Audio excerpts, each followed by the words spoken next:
Welcome back to the channel. Today I'm grading all of the big clubs, big transfer windows this summer from A to U. If you're new to the channel, make sure you subscribe. We're starting off with the big boys, Liverpool. A summer of transition, no doubt. Henderson leaving, Fabinho leaving, mainstays in that side. And of course, the likes of Alisson and Mohamed Salah staying at Liverpool despite such incredible interest from Saudi Arabia. But the lads that came in, very, very interesting. Endo's come in for a very, very small fee from Stuttgart, McAllister, Szoboszlai, and then Ryan Gravenberch. I've done videos on all of these players in the summer. Individually, I feel like every transfer for Liverpool this window has been the same. A similar age category. Obviously, Endo's a little bit older, but that's McAllister, Szoboszlai, Gravenberch, all very similar kind of age category. All very similar kind of price. Someone like Szoboszlai, of his quality, of how good he started the season, to get him for 60 million, McAllister for 35 to 40, Endo for what, less than 20 million quid, and Gravenberch for, you know, that 30 to 40 million pound mark. In today's market, these are absolute bargains. I'm sorry, if Chelsea are ruining football with Caicedo and even Lavia was 50 million quid and he was 19 years old.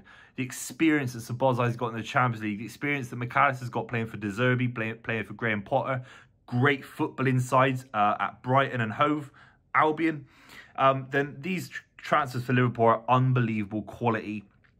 And then they've got the ceiling. If you sign Ryan Gravenberch and he has 6, 7, 8 amazing years like the likes of Salah had, Van Dijk, Alisson, his worth goes up to hundreds of millions of pounds as well. So on the kind of financial side, Liverpool have been absolutely incredible in terms of how those moves have been done. And then obviously clearing out the likes of Firmino, Henderson, Fabinho as well. So bringing the average age of the squad down is obviously a massive, it's a massively important part of any transfer strategy, especially for a big club trying to get back in the Champions League, trying to win the Premier League. I think it's commendable. I think it's been very, very strong. And the cherry on top is swatting away 150, 175 million quid offers for Mohamed Salah. So we're going to have to give these guys an A. Right, Arsenal. Again, a summer of transition, a summer that Arsenal have to keep up with City, have to stay ahead of the likes of Chelsea, stay ahead of the likes of Man United and Liverpool. So they've had to spend money, but they've been doing it for the last couple of windows anyway. They have been backing Mikel Arteta. And Declan Rice is one of the signings of the window. He already looks incredible. His stature's risen, in my opinion.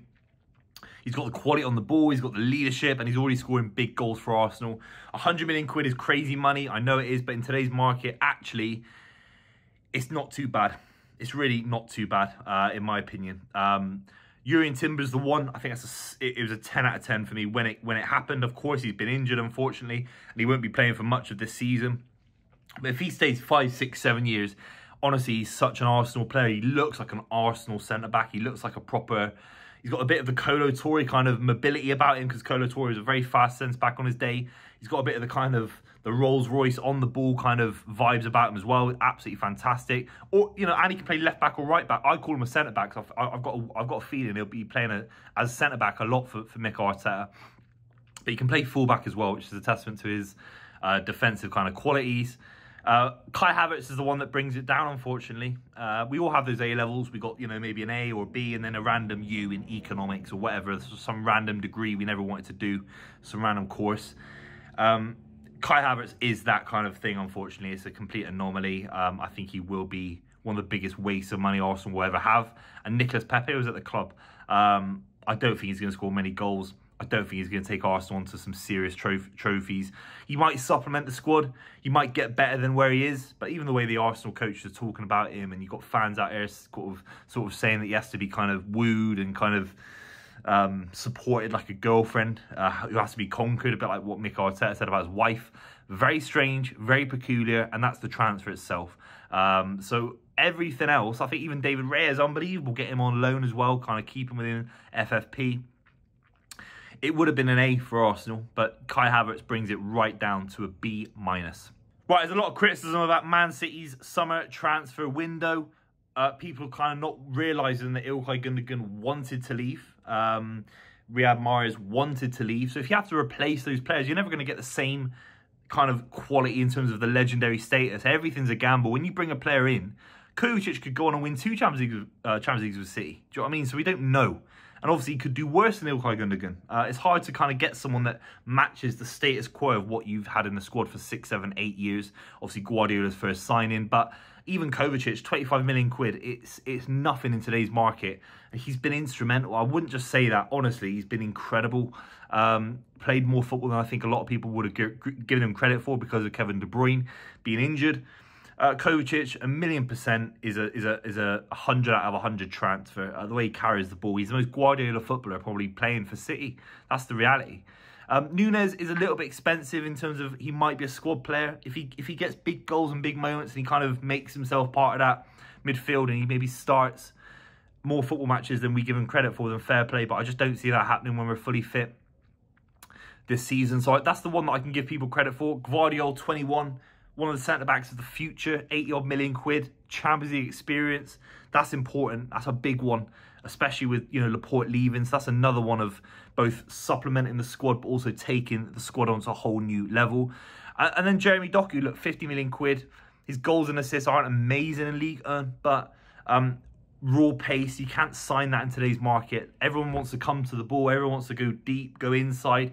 Someone that can beat people on the overlap and beat people with raw pace like a traditional winger is very, very rare in today's market. Getting Cole Palmer out the door for 45 million quid it's like getting it. You know, we basically got Doku for free because Cole Palmer, I don't know if he had a future in the City 11, starting 11.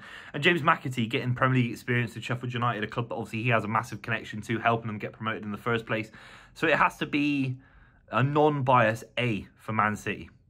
Right, Chelsea, we'll do real quick fire ones for this. Caicedo's a U, Lavia's a B. I like Lavia a lot. And Nkuku's an A. Cole Palmer's a C. Dizazi is a C. We don't know. Nicholas Jackson will end up being a C. Trust me, I think it's not going to work. Among the others, I'm not doing all of them because how long have you got on this video? Robert Sanchez, oh, he's nowhere near good enough. Nowhere near good enough. That's just the reality. So how have you spent that much money, sold someone like Lewis Hall, you know, got rid of Callum Hudson-Odoi, got rid of a load of players that were kind of part of the setup, and not really brought in quality, not really brought in a world-class striker, not got any, you know, outstanding keeper selections. Still got a 40-year-old Thiago Silva running around. It's been an awful window again. It's been 3 windows in a row for Todd Bowley. Some of the worst windows we're ever going to see in football. Pochettino doesn't know half the players who've come in. Of course, he's gotten playing great football. Their level is higher than it was. There's no question about that. But the results are still really poor. And compiled that on top of Mudryk and all that is shocking. I have to give these lot a U. Right, I'm not trying to jump on the Ange Postecoglou bus. But I like Vicario. 20 million quid gamble. It's beautiful. Mickey van der Ven looks fantastic. Pedro Porro, kind of technically a transfer, but he looks good for this for the Ange system. James Maddison's signing of the summer, lads. He's got the Paul Gascoigne about him. He's got this unbelievable technical ability. He's an all-rounder. He can get goals, assists. I mean, Harry Kane wish he probably would have stayed to play with James Maddison. He's that good. He's that much of a provider for other people. So I think it's a fantastic window. I'm looking at some of these players that he got rid of as well. Harry Winks is gone. Reguilon's gone and Ndombele's gone. Undogi's come in. He's fantastic. Solomon's come in. I think he's a decent player as well. So a lot of chopping and changing at Spurs. The net spend isn't massive. I have to give this a very stellar B. Right, Man United, Amrabat, I like him a lot. It's a loan deal, which is a little bit like ridiculous for a club the size of Man United. Onana's a good keeper. 55 million quid is good value in today's market. Mason Mount's going to flop. I hate to say it. 60 million quid is not bad as a kind of gamble. What do you have? 1 year left on his contract? Bit concerning in that regard. I don't think he's going to fit in. I think he'll be a squad player for United, unfortunately. He's got the Van der Beek about him a little bit. It feels like that. And then Højlund, look, I like the way he laid off Garnacho. I like his physicality against Arsenal. I liked his energy. Will he score 30-odd goals, which you kind of need for the price range? I'm not sure. But I can't sit here and say I'm not a fan of him. I think he's a good player. I think he's a strong, powerful striker of yesteryear. But it's just uninspiring. You still got Johnny Evans there running around. You got Harry Maguire still there running around. I find it all a little bit depressing. If I was a Man United fan, I absolutely love it. We'll give them a D. Right, those are my gradings. If you're new to the channel, make sure you subscribe. Do you agree or not? I'll be reacting to all the Premier League football once it returns. And I'll see you very, very soon.